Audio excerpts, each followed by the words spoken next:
Alors, mes amis, bienvenue en ce nouveau temps liturgique qui commence, qui est le temps du carême. Le temps du carême est un temps de pénitence. Je ne sais pas quelle image ça évoque en vos cœurs, en votre esprit, un temps de pénitence. C'est un temps de peine. C'est un temps où on a de la peine de ne pas arriver à être qui on est, comme baptisé, comme Église, comme élu. Et on est comme bouleversé de passer à côté de la cible. Et le premier texte qui nous est proposé est tiré du livre de Deutéronome. Et c'est Moïse qui parle au peuple. Puis qui dit, lorsque tu présenteras les prémices de tes récoltes, c'est comme le début, le premier fruit de tous tes efforts, de tout ce que tu as, dans lequel tu t'es investi. On aurait la tentation de les conserver pour soi, pour nous, pour les nôtres. Lorsque tu présenteras ça à Dieu, ce qui était une pratique à l'époque, le prêtre soulèvera de tes mains la corbeille et la déposera devant l'autel du Seigneur ton Dieu. Et là, il prononcera ces paroles. Mon père était un Araméen vagabond qui descendit en Égypte. Il y a vécu en émigré avec son petit clan. C'est là qu'il est devenu une grande nation puissante et nombreuse. Moi, si je vous traduisais ça là, en langage québécois ou très simple, ça donnerait ceci. Mon père qui était rien, il est devenu quelqu'un. C'est pas à cause de ses biens. C'est à cause de son lien avec Dieu. Et à cause de ce lien-là qu'il reconnaît qu'il avait avec Dieu, qui a fait qu'il a passé de rien à un peuple nombreux, il redonne à Dieu ce qu'il a de plus précieux. En reconnaissance. Et dans la seconde partie du texte, on va nous parler de ce peuple qui finalement est devenu esclave en Égypte et qui se sont mis à crier vers Dieu. Et ils étaient encore rien comme peuple. Ils étaient des esclaves. Et on nous dit, le Seigneur nous a fait sortir. Pas nous. C'est le Seigneur qui nous a affranchis, qui a transformé notre identité d'esclave en peuple élu. Et par reconnaissance, on offre les premiers dons et le fruit de notre labeur. Parce que nous savons que notre vie, elle est reliée à cet amour privilégié que Dieu a à notre égard. Et dans la deuxième parole, on nous dit, elle est tirée, elle, du livre de Romains, la parole est près de toi. Elle est dans ton bouche et dans ton cœur. Et cette parole, c'est le message de la foi que nous proclamons. Que cette parole soit tout proche. Je ne sais pas si ça nous dit la proximité de Dieu, qui est, je dirais, le cœur même de notre intimité. Si je veux entrer dans cette parole, je n'ai pas des mille et des efforts et des efforts et des efforts. Cette parole, elle est tout proche. Il est ici à mon oreille. Il me souffle son message. Il m'exprime comment il me voit. Il éclaire ce qui est sombre dans ma vie. Il m'explique la réalité de mes souffrances qui ne sont pas là pour me conduire, je dirais, à la destruction, mais pour me conduire à une humanité de tendresse, de miséricorde et à une sagesse dont notre monde a grandement besoin pour être capable de saisir le sens de leur existence. Et l'Évangile va nous parler de la tentation de Jésus, ou des tentations de Jésus, qu'on met dans trois grandes images. Et c'est toujours intéressant de bien écouter l'introduction. Après son baptême, Jésus rempli de l'Esprit Saint. Ça, c'est merveilleux.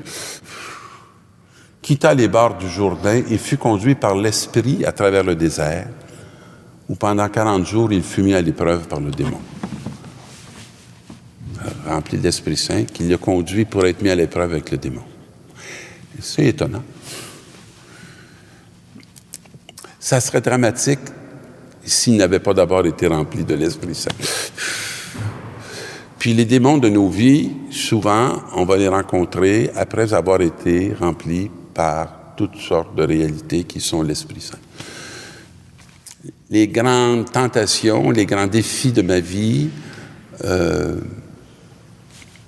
j'avais déjà reçu beaucoup à travers mon expérience d'Église, à travers mon expérience familiale, à travers mon expérience d'intimité, de prière. J'avais déjà reçu beaucoup pour être capable de me tenir debout devant une adversité. Et il fut mis à l'épreuve pendant 40 jours, ce qui est le temps très symbolique d'une période longue. Il ne mangea rien, donc il se mit en état de fragilité, de vulnérabilité. Et quand ce fut écoulé, il eut faim. C'est comme si le temps où il ne mangea rien, il n'était pas affamé. Mais quand ce fut écoulé, au bout de 40 jours, il eut faim. Mais faim de qui et faim de quoi?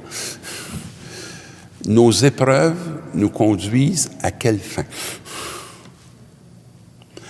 Et la parole nous dit, le démon lui dit, « Si tu es le Fils de Dieu, ordonne à cette pierre de devenir du pain. » Et Jésus va répondre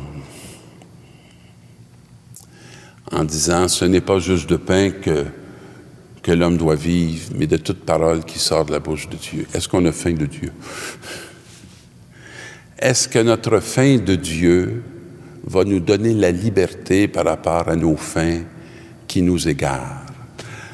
Est-ce que Jésus sent qu'il a le besoin de répondre aux démons puis de prouver qu'il est le Fils de Dieu?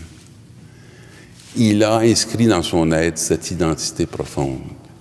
Il la reconnaît, il l'assume, il la vit. Alors voilà un des premiers sens du carême. C'est de nous conduire à cette conscience, de savoir qu'il y a des fins qui nous égarent et qu'il y a des fins qui nous comblent et que nous n'avons pas à prouver des réalités qui sont, pour un croyant, des évidences. Et nous avons à nous laisser nourrir par cette faim de Dieu qui vient placer chacune des réalités à sa place. La deuxième, le démon l'amène très haut. Et ça, on peut regarder nos profils de carrière. On monte, on monte, on monte, on monte, on monte. Et il lui fit voir d'un seul regard tous les royaumes de la terre. Un grand désir de possession. Et les royaumes de la terre, c'est impressionnant. Il dit, si tu te prosternes devant moi, je vais te les donner. Tu as remarqué que c'est un mensonge. Mais c'est un mirage. On peut se laisser avoir. Et Jésus va répondre non pas à partir de la promesse et de la parole du malin, mais à partir d'une expérience qu'il a de son Père.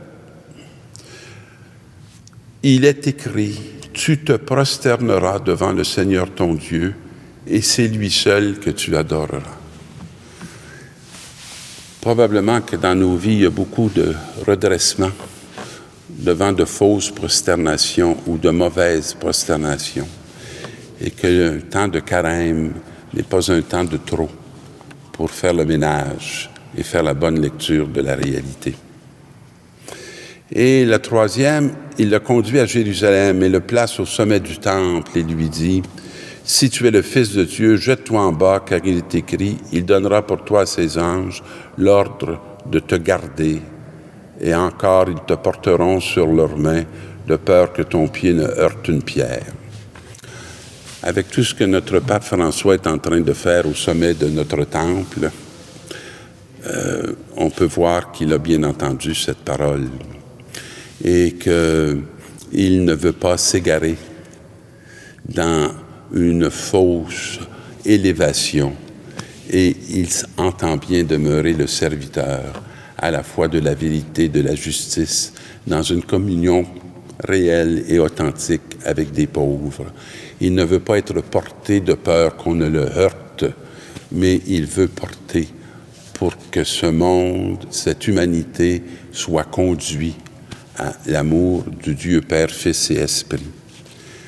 Et comme le démon a épuisé toutes les tentations à travers ces 3 dimensions, on nous dit qu'il n'arrête pas la bataille. Il se retire pour attendre un moment plus favorable que nous connaîtrons aussi dans nos histoires, parce que nos victoires dans le présent n'éviteront pas le grand combat à l'heure de la victoire du Christ sur la croix, qui se manifestera aussi dans notre réalité de baptisés.